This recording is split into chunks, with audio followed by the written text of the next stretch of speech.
ಇವತ್ತಿನ ವಿಷಯ ನಾವು ಮಹಿಳೆ ಹಾಗೂ ಮಧುಮೇಹ ಇದರ ಬಗ್ಗೆ ಕೆಲವು ಮಾಹಿತಿಗಳನ್ನು ತಿಳಿಸಲು ಇಚ್ಛೆ ಪಡುತ್ತೇನೆ. ಸಾಕಷ್ಟು ಇದರ ಬಗ್ಗೆ ಪ್ರಶ್ನೆಗಳು ಇರುತ್ತವೆ ಎಲ್ಲರ ಮನಸ್ಸಿನಲ್ಲಿ. ಆ ಪ್ರಶ್ನೆಗಳಿಗೆ ಸಮಾಧಾನಕಾರ ಉತ್ತರ ಕೊಡಲು ನಾನು ಇವತ್ತು ಪ್ರಯತ್ನಿಸುತ್ತೇನೆ. ಟೈಪ್ 2 ಮಧುಮೇಹ ಕಾಯಿಲೆಯು ಪುರುಷರಿಗೆ ಹೋಲಿಸಿದರೆ ಮಹಿಳೆಯರಿಗೆ ಎಷ್ಟು ಅಪಾಯಕಾರಿಯಾಗಿದೆ? ಈ ಮಧುಮೇಹ ಎಂಬುವ ರೋಗ ಸಾಧಾರಣ ಎಲ್ಲ ಜನರಲ್ಲಿಯೂ ನಾವು ಕಾಣುತ್ತೇವೆ. ಚಿಕ್ಕ ಮಕ್ಕಳಲ್ಲಿ ಟೈಪ್ 1 ಡಯಾಬಿಟಿಸ್ ಅಂತೀವಿ, ಮತ್ತು ವಯಸ್ಸಾದವರಲ್ಲಿ ನಾವು ಇದಕ್ಕೆ ಟೈಪ್ 2 ಡಯಾಬಿಟಿಸ್ ಅಂತೀವಿ. ಇದು ಕಾಣುತ್ತದೆ, ಮಹಿಳೆಯರಲ್ಲಿಯೂ ಕಾಣುತ್ತದೆ. ಆದರೆ ಮಹಿಳೆಯರಲ್ಲಿ ಸುಮಾರು 40 ವರ್ಷ ಮೇಲ್ಪಟ್ಟ ಮಹಿಳೆಯರಲ್ಲಿ ಇದು ಜಾಸ್ತಿ ಅಪಾಯಕಾರಿಯಾಗಿ ಕಾಣುತ್ತದೆ, ಪುರುಷರಿಗಿಂತ ಜಾಸ್ತಿ ಅಪಾಯಕಾರಿಯಾಗಿ ಕಾಣುತ್ತದೆ. ಇದಕ್ಕೆ ಕಾರಣ ಏನೆಂದರೆ 40ರಿಂದ 45 ವರ್ಷಗಳವರೆಗೆ ಈಸ್ಟ್ರೋಜನ್ ಅಂತ ಒಂದು ಹಾರ್ಮೋನು ಒಂದು ಕರ್ಣ ಕವಚದ ಹಾಗೆ ಅವರಿಗೆ ರೋಗ ನಿರೋಧಕ ಶಕ್ತಿಯನ್ನು ಕೊಡುತ್ತದೆ. ಈ ಈಸ್ಟ್ರೋಜನ್ ಹಾರ್ಮೋನು ಸುಮಾರು 40-45 ವರ್ಷ ಆದಮೇಲೆ ಅವರ ದೇಹದಲ್ಲಿ ಕಡಿಮೆಯಾಗುತ್ತಾ ಹೋಗುತ್ತದೆ. ಆದ್ದರಿಂದ ಈ ರೋಗ ಅವರಲ್ಲಿ ಹೆಚ್ಚಿನ ಅಪಾಯಕಾರಿಯಾಗಿ ಇರುತ್ತದೆ. ಈಗ ಮಹಿಳೆಯರಿಗೆ ಮಧುಮೇಹ ಕಾಯಿಲೆ ಮಹಿಳೆಯರಿಗೆ ಜಾಸ್ತಿ ಅಂತಾಯಿತು. ಟೈಪ್ 2 ಮಧುಮೇಹ ಮಹಿಳೆಯರಿಗೆ ಹೆಚ್ಚುತ್ತಿರುವುದಕ್ಕೆ ಮೂಲ ಕಾರಣ ಏನು?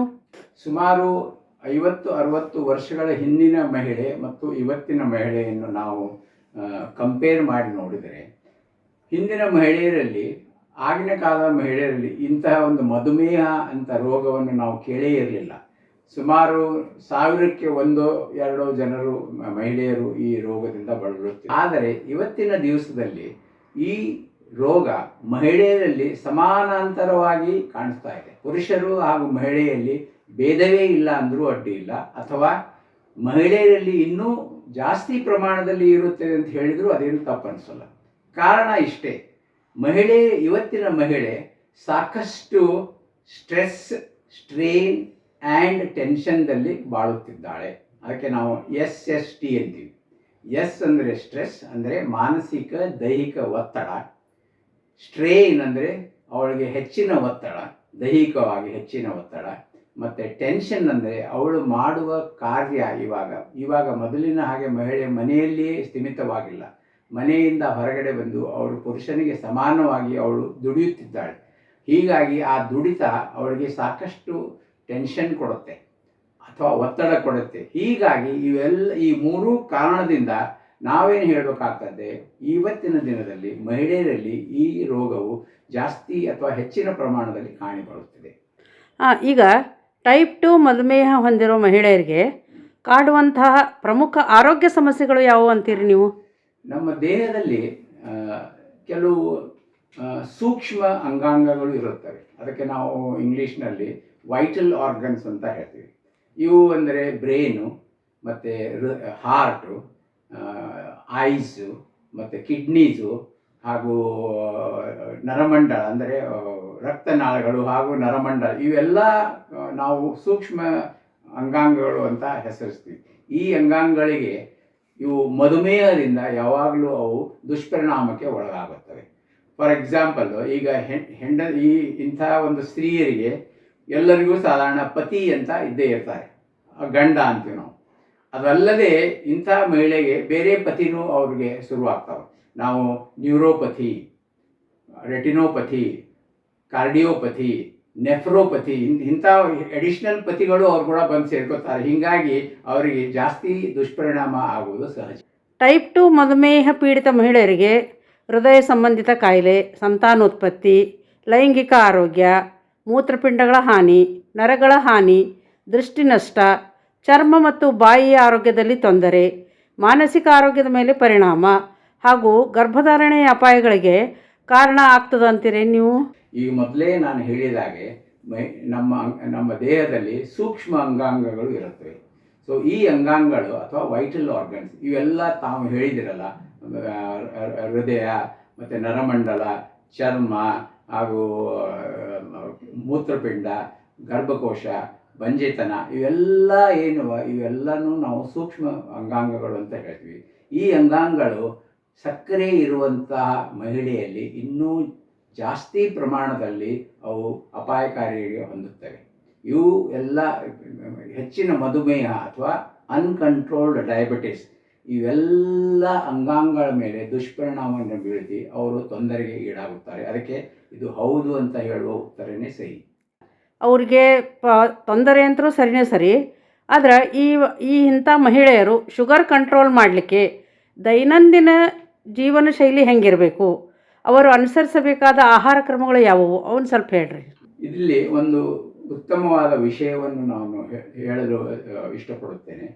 ನಾವು ಇಂಗ್ಲೀಷ್ನಲ್ಲಿ ನಮ್ಮ ಆಹಾರದಲ್ಲಿ 3 ವಿಷಯಗಳ ಬಗ್ಗೆ ಮಾತಾಡುತ್ತೇವೆ. ಇವಕ್ಕೆ ನಾವು ವೈಟ್ ಪಾಯ್ಸನ್ ಅಂತ ಹೇಳ್ತೇವೆ. ಈ ವೈಟ್ ಪಾಯ್ಸನ್ ನಮ್ಮ ಆಹಾರದಲ್ಲಿ ಯಾವುವು ಅಂದರೆ ಸಕ್ಕರೆ, ಮೈದಾ ಹಾಗೂ ಶುಗರ್, ಸ್ವೀಟ್ ಆ್ಯಂಡ್ ಮೈದಾ. ಇವು 3 ನಾವು ಎಲ್ಲ 3 ಇವು ಬಿಳಿ ಬಣ್ಣದ್ದಿರುತ್ತವೆ. ಅದಕ್ಕೆ ನಾವು ವೈಟ್ ಪಾಯ್ಸನ್ ಅಂತ ಹೇಳ್ತೀವಿ. ನಾವು ಮೊದಲು ಅನುಸರಿಸಬೇಕಾದದ್ದು ಅಂದರೆ ಈ 3 ವೈಟ್ ಪಾಯ್ಸನ್ ನಾವು ಎಷ್ಟರ ಮಟ್ಟಿಗೆ ಸಾಧ್ಯತೆ ಇದೆಯೋ ಅಷ್ಟರ ಮಟ್ಟಿಗೆ ಅದನ್ನು ನಾವು ಅವಾಯ್ಡ್ ಮಾಡಬೇಕು. ಅದರಿಂದ ನಮ್ಮ ಜೀವನದಲ್ಲಿ ಆಹಾರ ಪದ್ಧತಿಯಲ್ಲಿ ಇಂಪ್ರೂವ್ ಆಗುತ್ತೆ. ಆಹಾರ ಪದ್ಧತಿಯಲ್ಲಿ ಇಂಪ್ರೂವ್ ಆಗೋದ್ರಿಂದ ಶುಗರ್ ಅಥವಾ ಮಧುಮೇಹ ತಾನಾಗಿಯೇ ಕಂಟ್ರೋಲ್ ಮಾಡಿ. ಇದನ್ನು ನಾವು ಮೊದಲಿನಿಂದನೂ ಪ್ರಾಕ್ಟೀಸ್ ಮಾಡಿ. ಇವು 3 ನಾವು ಅವಾಯ್ಡ್ ಮಾಡಬೇಕು. ನಾವು ಮೊದಲಿನಿಂದನೂ ಸಣ್ಣವರಿದ್ದಲ್ಲಂದು ತಮಗೆಲ್ಲರಿಗೂ ನೆನಪಿರೋ ಹಾಗೆ ನಮ್ಮ ವಿಜ್ಞಾನ ಪಾಠದಲ್ಲಿ ಆವಾಗ ಕಲಿತಾ ಇದ್ವಿ, ಸಮತೋಲ ಆಹಾರ ಎಂದರೆ ಏನು. ಸಮತೋಲ ಆಹಾರ ಅಂದರೆ ಇದೆಲ್ಲವನ್ನು ಒಂದೇ ನಿರ್ದಿಷ್ಟ ಪ್ರಮಾಣದಲ್ಲಿ ಸ್ವೀಕರಿಸುವುದೇ ಸಮತೋಲ ಆಹಾರ. ಆದರೆ ನಾವು ಯಾರೂ ಇವತ್ತಿನ ದಿನದಲ್ಲಿ ಸಮತೋಲ ಆಹಾರವನ್ನು ಮಾಡ್ತಾ ಇಲ್ಲ. ಹೀಗಾಗಿ ನಾವು ಎಲ್ಲ ತೊಂದರೆಗಳಿಗೆ ಒಳಪಟ್ಟಿದ್ದೇವೆ. ಅದಕ್ಕೆ ನಾನು ಹೇಳೋದಂದರೆ ದೈನಂದಿಕವಾಗಿ ಈ 3 ವೈಟ್ ಪಾಯ್ಸನ್ ಅಂತ ನಾನೇನು ಹೇಳಿದೆ ಅವನ್ನು ನಿಮ್ಮ ಆಹಾರದಲ್ಲಿ ಸಾಕಷ್ಟು ಪ್ರಮಾಣದಲ್ಲಿ ಕಡಿಮೆ ಪ್ರಮಾಣದಲ್ಲಿ ಉಪಯೋಗ ಮಾಡಿ. ಈಗ ಆಹಾರ ಶೈಲಿ ಆಯ್ತು, ಅವರು ಏನಾರೇ ತಮ್ಮ ದೈಹಿಕ ವ್ಯಾಯಾಮ ಏನಾರೇ ಮಾಡ್ಬೋದಾ? ಈ ಮಹಿಳೆಗೆ ಇವತ್ತಿನ ದಿವಸ ಮಹಿಳೆಯಲ್ಲಿ ಅಥವಾ ಯಾವುದೇ ಮಧುಮೇಹದಿಂದ ಬಳಲುತ್ತಿರುವ ರೋಗಿಗೆ ನಾವು ಒಂದು ಸಜೆಷನ್ ಅಂತ ಹೇಳ್ತೀವಿ. ಏನಪ್ಪ ಅಂತಂದರೆ ಇಲ್ಲಿ ಎಲ್ಲರೂ ಅನುಸರಿಸಬೇಕಾಗೋದು 3 ಇಂಪಾರ್ಟೆಂಟ್ ಶಬ್ದಗಳು. ಅವನ್ನು ನಾವು DED ಅಂತ ಹೇಳ್ತೀವಿ. ಡಿ ಅಂದರೆ ಡಯಟ್, ಅಂದರೆ ಆಹಾರ. ನಾವು ಒಳ್ಳೆ ಪ್ರಮಾಣದಲ್ಲಿ ಆಹಾರವನ್ನು, ಇತಿ ಮಿತಿ ಅಂತ ಒಂದು ಶಬ್ದ ಇದೆ. ಪ್ರತಿಯೊಂದರಲ್ಲಿನೂ ಇತಿನೂ ಇರಬೇಕು, ಮಿತಿನೂ ಇರಬೇಕು. ನಿಯಂತ್ರಣದಲ್ಲಿ ಇಟ್ಟುಕೊಂಡು ಸೇವಿಸುತ್ತಾ ಬಂದರೆ ನಮಗೆ ಯಾವುದೇ ಥರದ ಅಥವಾ ಮಧುಮೇಹ ನಮ್ಮ ಹತ್ತಿರ ಬರೋದಿಲ್ಲ. ಇನ್ನು ಇ ಅಂದರೆ ಎಕ್ಸಸೈಸ್ಗೆ ನಾವು ವ್ಯಾಯಾಮ ಅಂತ ಹೇಳ್ತೀವಿ. ಅದಕ್ಕೆ ಆಹಾರವನ್ನು ನಾವು ನಿಯಂತ್ರಿಸಿದ ಮೇಲೆ ಆರೋಗ್ಯವನ್ನು ಕಾಪಾಡಿಕೊಳ್ಳಲು ನಿಯಮಿತವಾದ ವ್ಯಾಯಾಮ ಅತ್ಯಗತ್ಯ. ಎಲ್ಲರೂ ಒಂದಿಲ್ಲ ಒಂದು ಪ್ರಮಾಣದ ವ್ಯಾಯಾಮವನ್ನು ಮಾಡಲೇಬೇಕು. ಅದು ಇವತ್ತಿನ ದಿವಸದಲ್ಲಿ ನಾವು ಮಾಡುವಂಥ ಕೆಲಸ ಏನಿದೆ ಅಂತಂದರೆ ಸುಮ್ಮನೆ ಒಂದು ಕಡೆ ಕುಳಿತುಕೊಂಡು ಮಾಡುವಂಥ ಕೆಲಸ, ಟೇಬಲ್ ವರ್ಕ್ ಅಂತ ಹೇಳ್ತೀವಿ. ಇಂಥ ಜನರಿಗೆ ಈ ವ್ಯಾಯಾಮ ಅತ್ಯಂತ ಅವಶ್ಯಕವಾದದ್ದು. ಎಸ್ಪೆಷಲಿ ಇವತ್ತಿನ ಮಹಿಳೆ ಇಂಥ ವ್ಯಾಯಾಮವನ್ನು ಬಿಟ್ಟಿದ್ದಾಳೆ.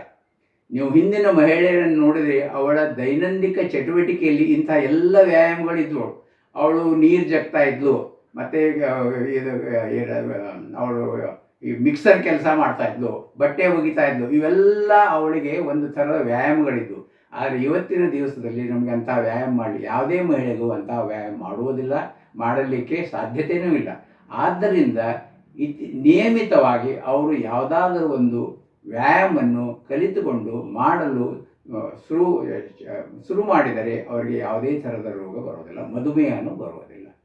3ನೇದಾಗಿ ಇವೆರಡನ್ನೂ ಆಗದಿದ್ದರೆ 3ನೇ ಡಿ ಅಂತ ಬರುತ್ತೆ. ಈಗ ಡಿ ಅಂದರೆ ಡಯಟ್, ಇ ಅಂದರೆ ಎಕ್ಸಸೈಸ್, 3ನೇ ಡಿ ಏನಪ್ಪ ಅಂತಂದರೆ ಡ್ರಗ್ಸ್. ಇವೆಲ್ಲನೂ ಕಂಟ್ರೋಲ್ ಆಗಲಿಕ್ಕಾದರೆ ನಾವು ಆವಾಗ ಔಷಧವನ್ನು ಸೇವಿಸಬೇಕಾಗ್ತದೆ. ಆದರೆ ಔಷಧ ಬರೋದು ಕೊನೆಗೆ. ಮೊದಲು ಬರುವುದು ಡಯಟ್, ಆಮೇಲೆ ಬರೋದು ಎಕ್ಸಸೈಸ್, 3ನೇದು ಕೊನೆಯದಾಗಿ ಇವೆರಡರಿಂದಲೂ ನಿಯಂತ್ರಿಸಲು ಆಗದಿದ್ದರೆ 3ನೇದು ಬರುವುದು ಡ್ರಗ್ಸ್. ಇವು DED ಎಲ್ಲರಿಗೂ ನಾನು ಇದೊಂದು ಇನ್ನೊಮ್ಮೆ ನಾನು ಸ್ಟ್ರೆಸ್ ಮಾಡಿ ಹೇಳ್ತೀನಿ. DED ಅನ್ನು ನಾವು ಫಾಲೋ ಮಾಡಲಿಲ್ಲ ಅಂದರೆ ಆ DED ಮಧ್ಯ ನಾವು ಎ ಅಂತ ಸೇರಿಸಬೇಕಾಗ್ತದೆ. DEAD ಡೆಡ್ ಅಂದರೆ ನಾವು ಅಲ್ಲಿಗೆ ನಮ್ಮ ಜೀವನವೇ ಮುಗಿದು ಹೋಗುತ್ತದೆ. ಆದ್ದರಿಂದ ಎಲ್ಲರೂ ಆ ಎ ಅನ್ನು ಸೇರಿಸದೆ DEDಯನ್ನು ತಮ್ಮ ದಿನನಿತ್ಯದಲ್ಲಿ ಅನುಕ್ರಮಿಸಿ ಮಾಡಬೇಕಾಗಿ ನನ್ನ ವಿನಂತಿ. ಈಗ ಈ ಟೈಪ್ 2 ಡಯಾಬಿಟೀಸು ನೈಸರ್ಗಿಕವಾಗಿ ನಿಯಂತ್ರಣ ಮಾಡ್ಬೋದಾ ಹೆಂಗೆ? ನೈಸರ್ಗಿಕವಾಗಿ ನಿಯಂತ್ರಣ ಮಾಡಲು ನಾನು ಇವಾಗಲೇ ಇದಕ್ಕೆ ಉತ್ತರ ಕೊಟ್ಟಿದ್ದೇನೆ ಮತ್ತು ನಾನು ಹೇಳುವುದು ಅದೇ. ನೈಸರ್ಗಿಕವಾಗಿ ಅಂದರೆ ಈ ಕ್ರಮ ನೈಸರ್ಗಿಕವಾಗಿ ಇದನ್ನು ಕಂಟ್ರೋಲ್ ಮಾಡುವಂಥ ಕ್ರಮ ಎಲ್ಲರೂ ಸುಮಾರು 20ರಿಂದ 25 ವಯಸ್ಸಿನಲ್ಲಿಯೇ ಶುರು ಮಾಡಬೇಕು. ಜಡ್ಡು ಅಥವಾ ಈ ರೋಗ ಬಂದ ಮೇಲೆ ನಾವು ಇದನ್ನು ಶುರು ಮಾಡೋಕೆ ಆ ರೋಗವನ್ನು ತಡೆಗಟ್ಟಲು ಮಾಡಬೇಕಾದಂಥ ಕ್ರಮ ನಾವು ನಮ್ಮ ಯುವ ಪೀಳಿಗೆಗೆ ಇದನ್ನು ನಾವು ತಿಳಿಸ್ಕೊಡ್ಬೇಕು. ಯುವ ಪೀಳಿಗೆಯಲ್ಲಿ ಇದು ಮನವರಿಕೆ ಆಗಬೇಕು. ಏನು ಅಂತಂದರೆ ಅವರು ನಿಯಮಿತವಾಗಿ ಆಹಾರ, ಜಂಕ್ ಫುಡ್ಸ್ ಅವಾಯ್ಡ್ ಮಾಡಬೇಕು, ವೈಟ್ ಪಾಯ್ಸನ್ ಅವಾಯ್ಡ್ ಮಾಡಬೇಕು, ನಿಯಮಿತವಾಗಿ ಸಾಕಷ್ಟು ವ್ಯಾಯಾಮ ಮಾಡಬೇಕು. ಇವೆಲ್ಲ ಅವರು ಅನುಸರಿಸ್ತಾ ಹೋದರೆ ಈ ರೋಗವನ್ನು ನಾವು ಮುಂಬರುವ ಈ ರೋಗವನ್ನು ಎಲ್ಲ ಜನರಲ್ಲೂ ಅದರಲ್ಲೂ ಮಹಿಳೆಯರಲ್ಲಿ ಮುಖ್ಯವಾಗಿ ತಡೆಯಬಹುದಾಗಿದೆ.